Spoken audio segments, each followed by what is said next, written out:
Hi guys, welcome back to Yanni's Room, Sunday Reset. Tara, pasok. Feel at home. This is the second Sunday Reset na nasa kwarto ko talaga ako. But this time, umaga kasi. So, mas vibe, no? Alam nyo, dapat magstay pa ako lalo dito sa kwarto ko eh. Kasi vibe talaga. I swear. Ang kalat lang niya right now. Medyo, I think, nag-ipon dun yung mga bag ko. Kasi lagi akong lumalabas. Yes, lagi akong lumalabas. Gusto ko matuto manahimik sa bahay. Pero kasi pag andito ako, guys, nagra-rot yung brain ko as hell. Di ko alam. Parang nakakondition yung utak ko na kapag andito ako, hindi ako magtatrabaho. Anyway, hindi ako nag-cafe today dahil umuulan. Honestly, tinatamad ako. Kasi, pag lumabas ako para mag-cafe, kailangan ko pa mag-ayos, 'di ba? Pagod na pagod ako. Pagod na pagod. Ayoko mag-ayos. Guys, ito lang talaga itsura ko. By the way, ito yung buhok ko ng unstyled. As in, kakaligo ko lang kanina. Tapos, pina-air dry ko lang siya. Kasi ito na siya. Ang ganda! Love the love ko siya. Feeling ko nahanap ko na yung hairstylist ko talaga. Which is si Nimrod. Siya yung nagupit sa akin. Shout out, Nimrod. So, ang lupit ng gupit niya. Alam mo yung na-layer niya na maayos. And so, kahit hindi mo siya style, maganda siya. Anyway, ipapakita ko muna sa inyo yung kape ko. Way! Kating-kating na ako uminom ng kape. Kanina pa siya andito. Masaya ako kasi meron kaming mayroong outside, may oat milk sa baba. Bumibili yung kapatid ko ng oat milk. Nung nag-start ako makakita ng oat milk sa ref namin, sabi ko, ay, okay ah. Kasi hindi naman kami lumaki ng guys. Hindi naman kami lumaki ng mayaman. Hindi naman thing yung bumibili kayo ng milk. Yeah, or like, bumibili ba kayo ng ganon? So, nung nagstay ako sa Riyadh, dun ako natuto na bumili ng milk. Kasi sobrang ganda ng grocery sa Riyadh. As in, sobrang ganda ng mga supermarket nila. Maeengganyo kang bumili ng bumili. Kasi kumpleto. Nung umuwi ako dito, dun ko lang na-realize na sobrang empty ng mga supermarket natin, mga grocery store natin. Na-miss ko yung Riyadh. Tapos, recently, yung kapatid ko kasi, nag-move in na siya with us. So, hindi kasi kami nasa isang bahay before. So, nag-move in na yung kapatid ko. And then, naggulat ako. May oat milk na sa ref namin. Hindi siya thing sa pamilya namin. Anyway, masaya ako na meron ng oat milk. Bumibili siya. Kasi nagagamit ko na siya. Sarap ko. Ang sarap ko magtimpla ng kape. Sorry na puto. Ang sarap ko magtimpla ng kape. Alam nyo, na ko na yan eh. Sorry sinisipon pala ako. Ngayon ko lang na-realize. Nagamay. Okay. Alam ko na kung ano yung timpla ko ng kape. Oh my God, ang sakit ng leeg ko. That's crazy. Ang timpla ko ng kape ay, meron akong favorite na coffee, which is Davidoff. So, yung Davidoff, sa Saudi ko lang siya nakikita. Sa Riyadh ko lang siya nakita. Tapos yung nanay ko, pinadala niya yun sa amin before. Tapos nung natikman ko siya, sabi ko, araw-araw ako nagkakape sa bahay. To be fair, araw-araw naman talaga ako nagkakape. Kahit hindi pa Davidoff yung gamit namin. If wala kayo makita na Davidoff, actually, okay na yung, yung Nescafe na classic. Ayoko ng 3-in-1. Hindi ako fan ng 3-in-1. Wait, nag-iisip ako, meron ba akong brands na kape? Hindi. Hindi lang talaga ako fan ng 3-in-1. Prefer ko na tinitimpla ko yung kape isa-isa. Isa-isa, like manually. So, ang timpla ko ay Davidoff or yung Nescafe na classic. As in, hindi super daming, hindi one tablespoon na. As in, I feel like onti lang talaga. Kasi ang strong ng coffee, by the way. I guess half nito or like 1/4 nga lang ata yun. Basta, tansayin nyo na lang yung dami ng kape na gusto nyo. Tapos, mahilig ako sa matamis na kape. Pero hindi super tamis. Pero matamis. Like, meron ako mga kakilala nagkakape na ang gusto nilang kape or like kapag umorder sila ng latte. As in yung hindi matamis. As in kape lang. Hindi ko kaya yun. Kaya lagi ako Spanish latte. Pero, may mga kapeng sobrang tamis. May mga Spanish latte na parang ano to? Asukal na lang to. Hindi na to. So, malasahan ko pa rin yung kape. Pero kailangan may tamis. So, mga 2 tablespoons of sugar. Dami ata nun. Pero hindi yung sobrang kapal na ang dami Basta. And then, timplahin ko na yan. If walang milk, okay na yun. Honestly, masarap na yung ganung kape. For me. Every morning, I love it. Sana nagtitimpla kayo ng kape right now. But pag may milk, if you fill in ko until here, yung kape, tapos tsaka ko lalagyan ng milk. Gusto ko ganyang kulay, hindi super creamy. Medyo brown. Pero may mga times na hindi na ako naglalagay ng milk. Like, prefer ko yung walang creamer or milk. And also, alam nyo, sa kape, to be honest, prefer ko ang hot coffee over iced coffee. Sadyang kapag nasa cafe lang ako or kapag hapon kasi, sobrang init sa Pilipinas. Hindi mo aamatin mag-hot coffee. Pero may sense of, feeling ko totoong kape ang isang kape kapag hot siya. Ewan ko, minsan ang hirap maniwala na kape yung iniinom ko kapag iced. Kasi kapag hot coffee, para talaga siyang, it's so good sa morning. Grabe. Like, the simple joy of drinking hot coffee sa umaga. Marireset yung katawan mo. Hindi mo katawan, para kang magigising talaga. Tapos, may initan yung tummy mo. And then, sobrang warm lang, kalmado ka lang, tapos gaganto ka lang. Ang sarap. I love it. Yun lang talaga, sadyang hindi ko lang talaga, I say, yung weather talaga ng Pilipinas, ang hirap maging hot coffee enjoyer sa gantong weather. Sakit ng leg ko talaga. Alam niyo, bala kong bumalik ng therapy.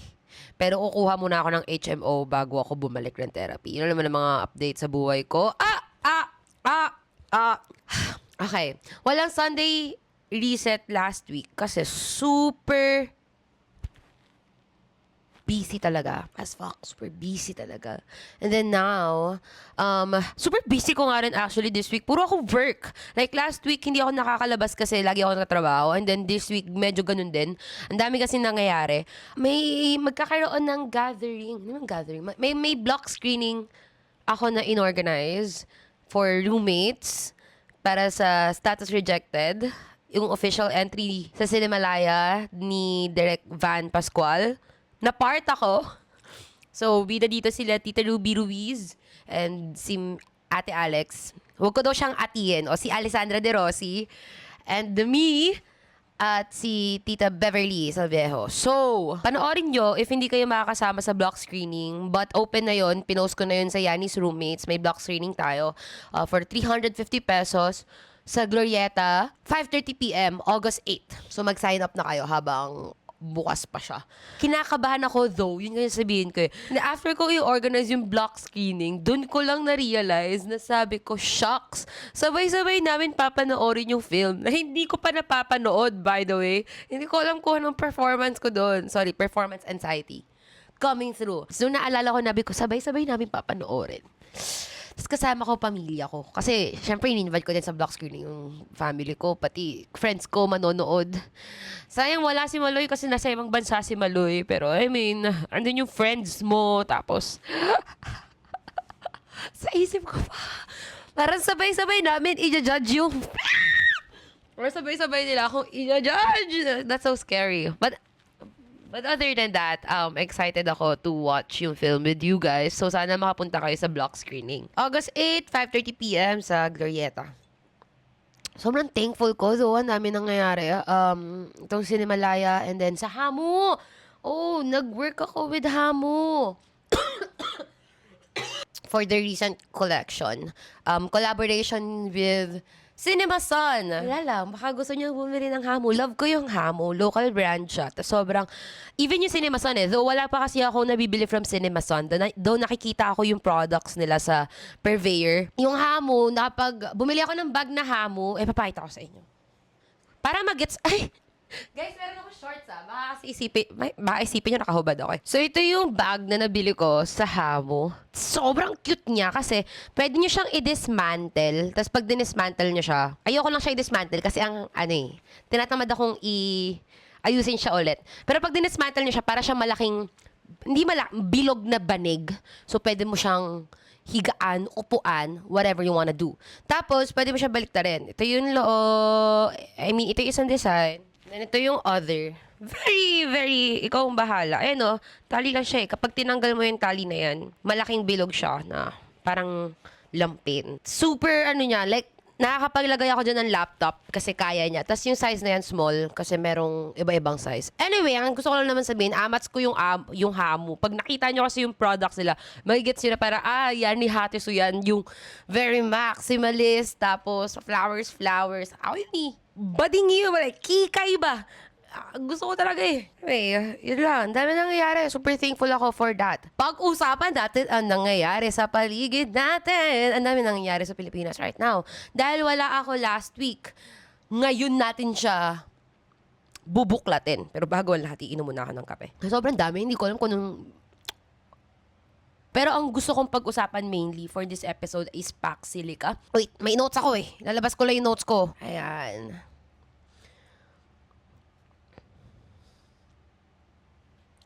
Yung Pax Silica, it is a US-led coalition na finorm para i-counter yung dominance ng China sa tech manufacturing sector. Kasi alam naman natin, I'm sure na joke natin around yung Shenzhen, di ba? Kasi kapag umu-order tayo sa mga online shops, laging galing sa Shenzhen sorting center.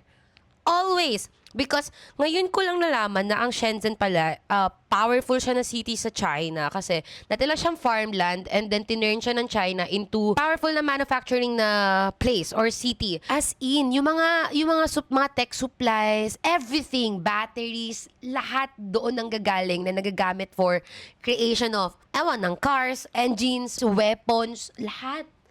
Ganun siya ka-powerful. Ngayon, gusto ng US na i-lessen or like hindi na maging dependent sa China pagdating sa gantong supplies. Isa pa, ang China kasi they own 90% ng rare earth elements or sila yung pinaka nagmamanufacture. So, nangyari, noong 2025, nag-implement ng export control ang China sa rare earth elements kasi response nila to dun sa tariff na inimpose ni Trump sa mga Chinese products.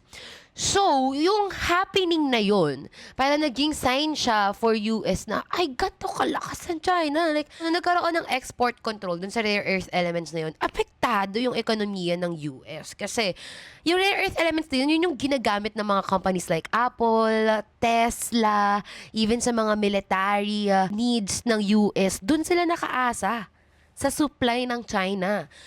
So, yung US parang, dahil habang tumataas ang tension, ayaw na nila maging dependent sa China pagdating doon. So, ano ang solution nila? Ang solution nila ay Pax Silica.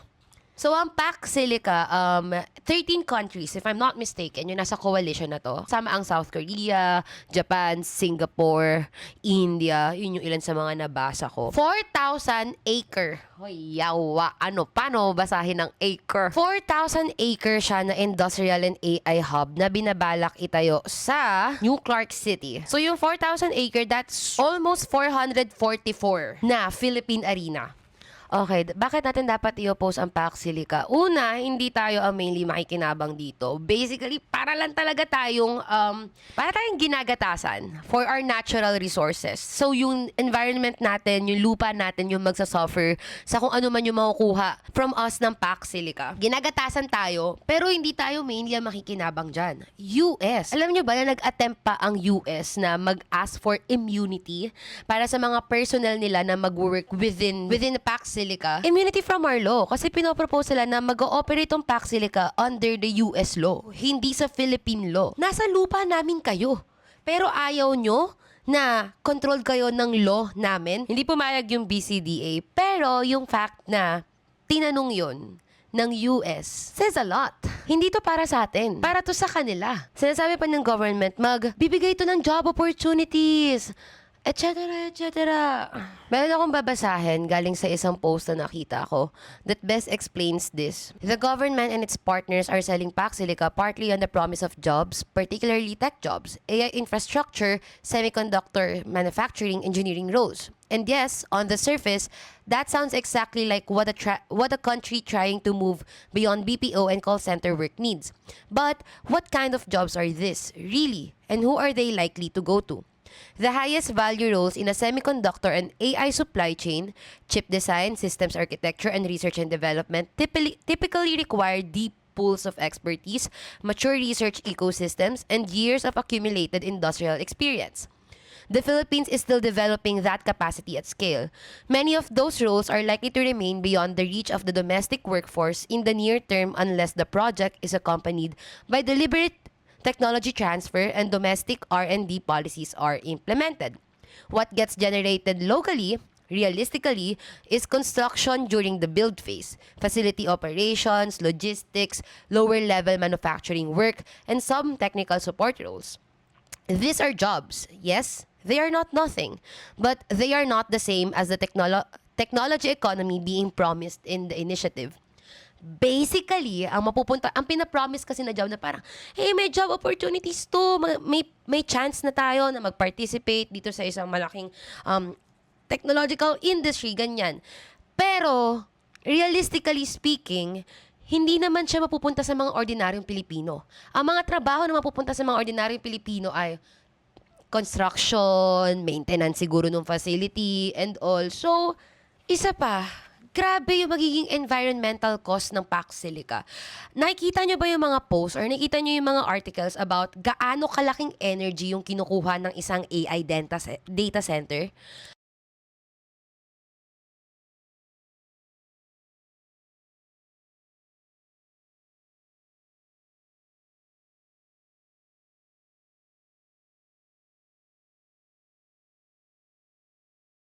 So, isipin nyo pa lang, yung ganito kalaking AI data center, itatayo mismo sa lupa natin. Gaano kalaking electricity and energy yung nanakawin nito from us. Water supply also. Meron na nga tayong krisis sa kuryente at sa tubig. Bakit pa natin to idadagdag sa bansa natin? Alam nyo, yung DENR, bakit ba andyan pa ang DENR? Walang ginagawa ang DENR para protektahan ang ancestral lands natin. Walang ginagawa ang DENR para protektahan ang mga indigenous people from mining companies. And right now, pinapakita ulit ng DENR na wala rin silang gagawin about this. Even if sobrang visible na magiging impact nito sa climate and natural resources natin. Yung mga government agencies natin na supposedly pinoprotektahan tayo, hindi ganun yung ginagawa. Nag-i-exist sila mainly for profit. Now, bakit to niraratsada ngayon? Bakit sobrang urgent? Yung urgency nitong Pax Silica, hindi because kailangan natin siya. Kasi honestly, hindi naman natin siya kailangan. Kailangan siya ng US. Kasi as soon as possible, kailangan na lang i-counter yung dominance na meron yung China.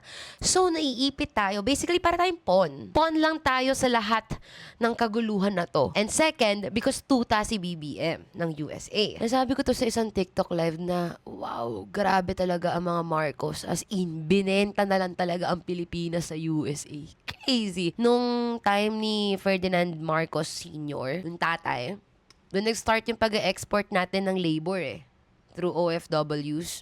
And ngayon, ito, isang form ulit ng pagbenta sa Pilipinas sa US. Habang hindi pa tinatayo. Although alam naman natin na in the works na siya, kailangan na natin mag-speak up against Pax Silica. Kasi pag andyan na yan, mas mahihirapan pa tayo lalo. Honestly, masaya naman makita na marami nag-i-speak up about it. Pero, gaya nung ibang issues na dinadanas natin sa Pilipinas, nakakatakot na magstay lang siya within online discourse. So as much as possible, kung kaya nating lumabas out there, mag-mobilize out there to stand against Pax Silica, gawin natin. Alam niyo, nakakatakot din talaga siya kasi si Marcos, naglilin siya ngayon sa US. Hence, meron ng Pax Silica. And then, yung tensions natin against China sa West Philippine Sea, andun pa yun existing pa yun And this is clearly US versus China. Wala pa akong sinasabi, pero kita nyo na nasa gitna tayo ng tension. If anything happens, hindi naman siguro far-fetched isipin na madadamay tayo, di ba? As in, damay talaga tayo. Okay, hindi naman sa fear-mongering, pero I think valid naman i-raise yung concern na panagagera. Tapos sa Pilipinas nakatayo yung Pax Silica na direct answer ng US against China's powerful na manufacturing sector. Kung ako lang naman ang nasa China, iisipin ko, ano kaya tatargetin ko? Okay, yun. I mean, kapag nag-exist yung Pax Silica, parang sobrang vulnerable na natin lalo. Sobrang easy target na ng Pilipinas. Andiyan na yung bullseye. Alam nyo ba na sobrang dami sa Pilipinas na walang access sa kuryente. Kasi lagi nagba-brown out. Naalala ko nung pumunta kami ng Sablayan para mag-shoot ng Marahuyo project. As in, sobrang normal for them na may mga times na matagal yung brown out. Tapos, yung mga tao na medyo mas may kaya, edi, nakaprepare na sila ng generator. Kasi nga, ganun kadalas mag-brown out sa kanila. Ganun kahirap yung supply ng electricity sa iba't ibang parte ng Pilipinas. Tapos, gusto nyo pang magtayo ng AI data center dito sa bansa natin na for sure makikiagaw pa dun sa supply natin ng energy and electricity. Crazy nyo naman. Madaming far-flung region sa bansa natin na walang access sa safe at malinis na tubig. Tapos gusto nyo pa talaga magtayo ng Paxilica dito. Ayun, wala talagang pake sa atin yung gobyerno natin, no? It's crazy. Yun yung thoughts ko about Paxilica. As early as now, kailangan natin mag-stand up against it. Ang hirap pa kasi, bukod dyan sa Paxilica, may nangyayari pang isa, which is yung impeachment trial ni Sara Duterte. Wala na ako masasabi na wish ko na lang sana ma-impeach. Grabe, kakaibang pagsubok talaga ipanganak sa Pilipinas. Sa totoo lang. Well, yun lang naman sa mga nangyari sa akin at nangyayari sa mundo. Okay. Natulala ako Movie recommendation. Mag-movie recommendation pa ba ako? Tangina na sobrang depressing na nung episode na to. Hindi, okay. Ang movie recommendation ko ay napanood ko yung But I'm a Cheerleader.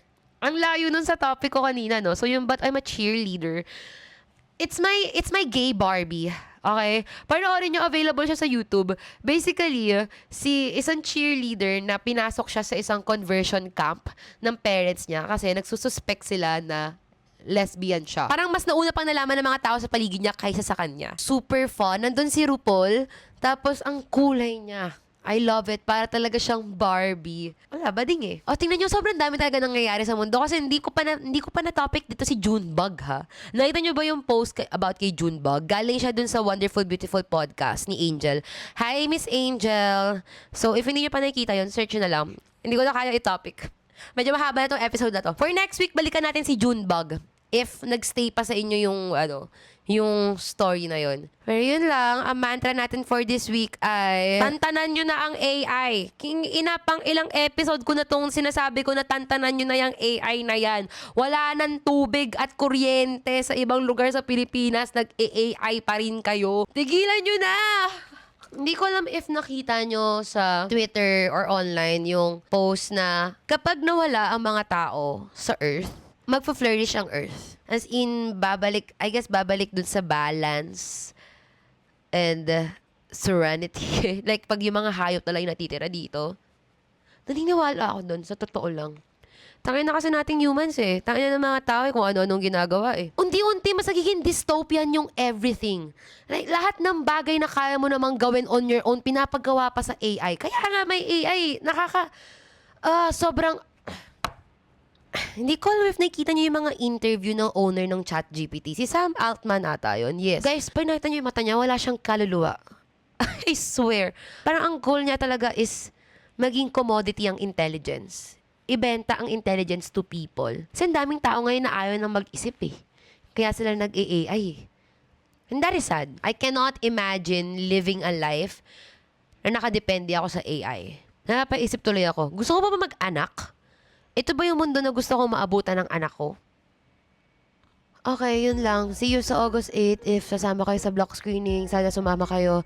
And thank you so much for listening to this episode. No to Paxilica. Mag-join kayo sa FB community natin, Yanni's Roommates. And i-follow nyo na kami. Sorry, nalilito na ako. Halo-halo na yung pinagsasabi ko. I-follow nyo na kami sa aming socials at Kwarto ni Yanni on IG and TikTok. Pati na rin dito sa YouTube and Spotify. Nagalabas kami ng new episode every Thursday, 9 p.m. and every Sunday, 8:30 a.m. And i-follow nyo na rin ako, Yanni Hatesum. And yun lang. Bye.